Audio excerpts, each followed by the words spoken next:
এই স্বাধীনতা তো আমরা চাইনি। যেই স্বাধীনতায় মানবতা লঙ্ঘন করা হবে, যেই স্বাধীনতায় মানুষকে বিভৎস করা হবে। ভিডিওটা সম্পূর্ণ দেখবেন, তারপর মন্তব্য করবেন। আশা করি ভিডিওটা জুড়ে সবাই সাথে থাকবেন। আমি বলতেছি, যারা এই ছাত্র সমন্বয়ক যারা আছেন আপনাদেরকে দৃষ্টি আকর্ষণ করছি, এবং যারা বর্তমান দায়িত্বশীল জায়গায় বসে আছেন তাদেরকে দৃষ্টি আকর্ষণ করছি। এই যে ভিডিওটা যারা করেছে, এই মানুষটাকে যারা বিভৎস করেছে, সে মস্ত বড় অন্যায় করলো। দেশে আইন আছে, বিচার আছে, তার বিচার করবে। শুরু থেকে শেষ পর্যন্ত স্বাধীনতার পক্ষে কাজ করে গেছি, এখনও করব, বাকি লাইফও করব। আমার কথা হচ্ছে এইটা, আমরা সাধারণ নাগরিক, আমরা ভালোভাবে বাঁচতে চাই। আমরা মানুষের ন্যায্য অধিকার আদায়ের জন্য রাজপথে যারা লড়েছেন তাদের সাথে সহযোগিতা করেছি। কারণ একজন মানুষকে কখনোই যেন মানবতা লঙ্ঘন না হয়, মানুষের ব্যক্তিগত স্বাধীনতা যেন কখনো লঙ্ঘন না হয়। এটা কোন ধরনের কার্যক্রম? যদি এর সাথে যারা সম্পৃক্ত আছে তাদেরকে দ্রুত আইনের আওতায় আইনে শাস্তি দিতে হবে। কারণ এই যদি অন্যায় করে থাকে, হ্যাঁ আমি মনে করি অন্যায় করেছে, মস্ত বড় অন্যায় করেছে, কিন্তু দেশে আইন আছে, প্রশাসন আছে, সেখানে তারা বিচার করবে। সে অন্যায় করেছে, একজন অন্যায় করবে, অন্যায়ের বিরোধী কথা বলতে হবে। এটার নামই হচ্ছে স্বাধীনতা। অন্যায়ের বিরুদ্ধে কথা না বললে সেটা কোনোদিন স্বাধীনতা হতে পারে না। আমার ব্যক্তি স্বাধীনতা আছে আমার কথা বলার, সেই স্বাধীনতা যেন কেউ কেড়ে না নিতে পারে, এটি হচ্ছে স্বাধীনতা। তার মানে এই না একটা মানুষকে জোর জুলুম করে তার সাথে এইভাবে ন্যাক্কারজনক কাজ করা হবে। তাকে উলঙ্গ করা হয়েছে, তাকে বিভৎস করা হয়েছে, তাকে ড্যান্স করানো হয়েছে, তাকে মারধর করা হয়েছে। সে অন্যায় করেছে, তাকে তোমরা ধরো, প্রশাসনের হাতে তুলে দাও। তার মানে এই না যে তাকে এভাবে প্রকাশ্যে দিবালোকে রাস্তায় মানুষের প্রত্যেকটা মানুষের আত্মসম্মান আছে, মান সম্মান আছে। তার মানে এই না যে এই ধরনের কার্যক্রম করবে। এই স্বাধীনতা তো আমরা চাইনি। আমরা চেয়েছি মানুষের ন্যায্য অধিকার, মানুষের স্বাধীনতা, স্বাধীনভাবে বাঁচা, স্বাধীনভাবে চলা। আমি অন্যায় করেছি, আমার বিচার করে প্রশাসন। আমি অন্যায় করেছি, আমার বিরুদ্ধে আপনি কথা বলতে পারবেন। তার মানে আমাকে মানবতা লঙ্ঘনের কোনো কাজ করতে পারবেন না। আমি অন্যায় করেছি, আমাকে নিয়ে কথা বলেন। আমি অন্যায় করেছি, আমাকে প্রশাসনের হাতে তুলে দেন। এটা হচ্ছে স্বাধীনতা। প্রশাসন বিচার করবে। এই মানুষ তারা আওয়ামী লীগের কমিটি ছিল, আওয়ামী লীগ সে মেয়র ছিল, তার মানে এই না সে অনেক অন্যায় করেছে, তার বিচার সাধারণ পাবলিক করবে। তাকে প্রকাশ্যে দিবালোকে তাকে বিভৎস করবে।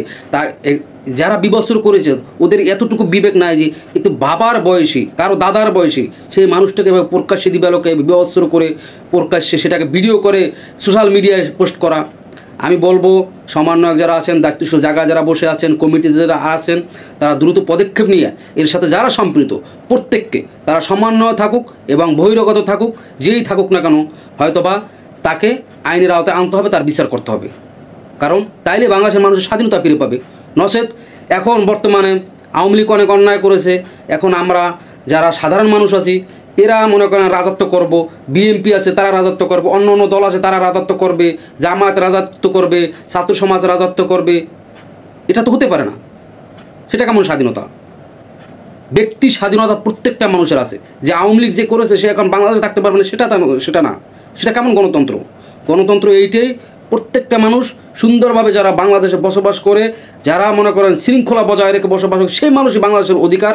কারণ যার পাসপোর্ট বাংলাদেশি, যার নাগরিকত্ব বাংলাদেশি, সে বাংলাদেশের একজন নাগরিক। এটা বুঝতে হবে। সে আত্মসম্মান তাকে দিতে হবে। সে অপরাধ করে থাকলে তার বিচার আইন করবে, অপরাধ করলে তার বিচার সাধারণ পাবলিক করবে না। তাকে প্রকাশ্যে দিবালোকে এভাবে উলঙ্গ করবে না, প্রকাশ্যে দিবাকে তার ইজ্জত কেড়ে নেবে না। তাইলে একটা মা বোন তো এদের সাথে, এদের কাছে আমি মনে করি যে এখন বর্তমানে নিরাপদ না। কারণ এটা বহিরাগত হতে পারে, বেশি সংখ্যকই সবাই এটা বলতেছে, আমিও বলি যদি বহিরাগতও হয় এবং যদি এই সমন্বয়কের ভিতরে যারা আছেন এবং এই যারা কমিটির ভিতরে আছেন এর ভিতর থেকেও যদি কেউ হয়ে থাকে তাকেও আইনের আওতায় আনতে হবে, তাকে বহিষ্কার করতে হবে, তাকে আইনের আওতায় আনতে হবে। এটা আমার দাবি প্রত্যেকটা বাংলাদেশের দায়িত্বশীল জায়গায় যারা এখন বসে আছেন প্রত্যেকটা মানুষের কাছে, এবং ছাত্র সমাজের যারা মনে করেন যে সমন্বয়ক আছেন, যারা উদ্যোক্তা আছেন, প্রত্যেকটা মানুষের কাছে আমার আবেদন, যতক্ষণ পর্যন্ত এটার বিচার না হবে ততক্ষণ পর্যন্ত আরও প্রপাকাণ্ড বেশি ছড়াতে মানুষ দুর্বল পয়েন্ট পেয়ে যাবে। মানুষকে কখনো দুর্বল পয়েন্ট দেওয়া যাবে না, মানুষকে কখনোই কোনো দুর্বলতার জায়গায় আঘাত করা যাবে না।